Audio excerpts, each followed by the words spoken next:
लक्ष्य जेई 2027 में आपका स्वागत है। Welcome you all. क्या मेरी आवाज आ रही है और क्या मैं आप सभी को बहुत अच्छे से सुनाई दिखाई दे रहा हूं? अगर ऐसा है तो प्लीज जल्दी से मुझे बताइए। हाँ, दो तीन बातें मेरे को आपसे करनी है। फर्स्ट थिंग इज, एक मुद्दा आपने सुन लिया होगा और obviously you are very much aware, तुम आज की जनता हो, तुम्हें सब चीजें पता होती है कि सोनम सर जो हैं, सोनम वांगचू जी, वो हंगर स्ट्राइक पे बैठे हैं और today is probably the 19th या 18th day of that strike. और जितने भी टीचर्स हैं सबके सब उनको सपोर्ट कर रहे हैं और मैं भी उनको सपोर्ट करता हूं, क्योंकि वो वहां बैठे हैं जंतर मंतर पे भूखे बिना कुछ खाए 18-19 दिन से। वो किसके लिए बैठे हैं?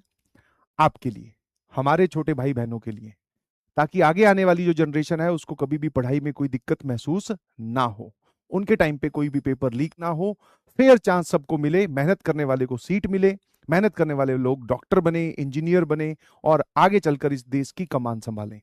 ठीक है? यस और नो? तो हाँ, 19th डे इट इज। ठीक है, 18 दिन पूरे हो चुके हैं, today is the 19th day. बिल्कुल सही। ठीक है, तो बिल्कुल अपने शब्दों से, क्योंकि अगर हम उनकी तरह भूख हड़ताल नहीं रख सकते तो कम से कम हम अपनी शब्दों से वहां पर अपनी प्रेजेंस या फिर उनके सपोर्ट में खड़े हो सकते हैं। जो कि सल्यूट है उस आदमी को कि अपना कोई भी स्वार्थ नहीं है उनका। ठीक है, वो ये लड़ाई सिर्फ और सिर्फ सिस्टम के खिलाफ, पूरे सिस्टम के खिलाफ लड़ रहे हैं। किसके लिए? सिर्फ और सिर्फ बच्चों के बेहतरी के लिए, बच्चों के बेहतर फ्यूचर के लिए, कि पेपर भैया सही से कंडक्ट करवाओ।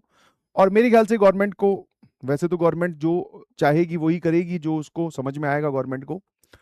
बट भाई, एक बहुत रिस्पेक्टेबल आदमी इतने दिन से अगर हंगर पे बैठा है तो उनकी बात सुन लेनी चाहिए। और ऐसा भी नहीं है कि भाई कोई अनपढ़ आदमी है ना? वो तो है नहीं, अच्छे पढ़े लिखे इंसान हैं, साइंटिस्ट हैं, इंजीनियर हैं, मानवता की भलाई के लिए बहुत सारे काम किए हैं, तो उनकी बात सुननी चाहिए। और आई पर्सनली फील कि भाई धर्मेंद्र प्रधान जी को वहां जाना चाहिए और बोलना चाहिए कि हाँ भाई, हमसे गलती हुई है। जैसे एनटीए ने एक्सेप्ट किया था कि नीट का पेपर लीक हुआ है, तभी तो उन्होंने री नीट करवाया। तो वहां जाकर अपनी गलती एक्सेप्ट करो कि हाँ, मुझसे गलती हुई है या मेरे कार्यकाल में रहते हुए ये गलती हुई है, तो मैं स्टेप डाउन करता हूं एज ए एजुकेशन मिनिस्टर। अब मेरी जगह कोई और आएगा और आगे से हम पूरी कोशिश करेंगे कि फेयरली पेपर कंडक्ट करवाया जाए और बिल्कुल नीट ना, री नीट ना हो, री जेई ना हो, री जेई एडवांस ना हो, ये सब चीजें ना हो। तो ऐसा होना चाहिए और खुद उनको खाना खिलाए तो बहुत अच्छा बात है भाई। जनता में एक पॉजिटिव मैसेज जाएगा कि हाँ, जिससे गलती हुई उसने एक जिम्मेवारी ली, जवाब दिया और वो अपनी जगह से हटा। है ना? बिल्कुल सही।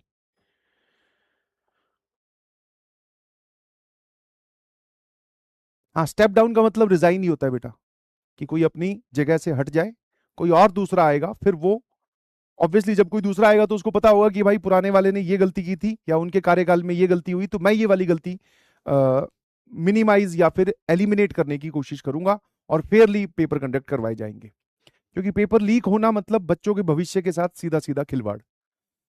ठीक है? And touch wood, finger crossed कि ऐसा जेई में नहीं हुआ है, बट नीट नीट वाले बच्चों के साथ हुआ है भाई। वो भी बच्चे अपने ही हैं, वही तुम्हारे कलीग हैं, वही तुम्हारे क्लासमेट है। ठीक है, उनको भी दोबारा पेपर देना, यू डोंट फील, और मैं चाहता हूं कि भाई कभी फील करना भी ना पड़े कि पेपर दोबारा देना। एक बार आप पेपर एक पूरी एनर्जी के साथ उस दिन दे आए हो, फिर आपको पता चले कि अब 2 महीने बाद फिर देना है, उससे बड़ा कोई पेन हो ही नहीं सकता। और इस ड्यूरेशन में बहुत सारे बच्चों ने कुछ गलत कदम भी उठाए, और वो गलत कदम की जिम्मेवारी कौन लेगा फिर?